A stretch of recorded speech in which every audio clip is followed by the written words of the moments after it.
আজকে আবার চলে এসেছি একটা নতুন রেসিপি নিয়ে।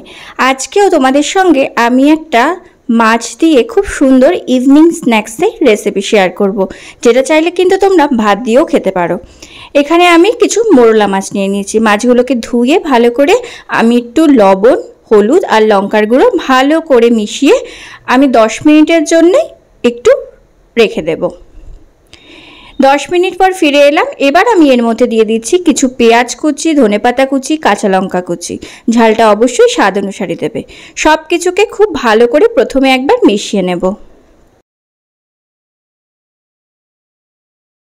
এবার আমি এর মধ্যে একটু কাশ্মীরি লঙ্কার গুঁড়ো দিয়ে দিলাম স্বাদ অনুসারে নুন, দিয়ে দিচ্ছি বেসন আর দিচ্ছি একটু পোস্ত, দিয়ে দিচ্ছি একটু বেকিং সোডা। এবার সব কিছুকে খুব ভালো করে মাখিয়ে নেব, কিন্তু এতে আমি জল দেব না। যদি প্রয়োজন হয় তো 1-2 ফোঁটা জল দিয়ে মাখিয়ে নেব।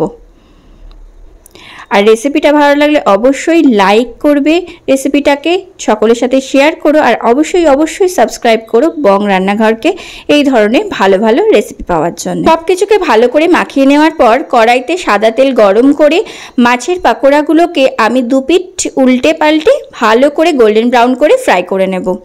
আর এটা কিন্তু তোমরা ইফতারের দিন বিকালে কিন্তু ইভিনিং স্ন্যাক্স হিসাবে খেতেই পারো। আশা করছি আমার এই রেসিপিটা তোমাদের ভালো লাগবে। দেখতেই পেলে গোল্ডেন ব্রাউন হয়ে গেছে। এবার আমি তেল থেকে তুলে নেব। এবার এই একই তেলে বাকি মাছের পাকোড়াগুলোকেও কিন্তু আমি ফ্রাই করে নেব। এইভাবেই বাকি সবকটা পাকোড়া আমি গোল্ডেন ব্রাউন করে ফ্রাই করে নেব।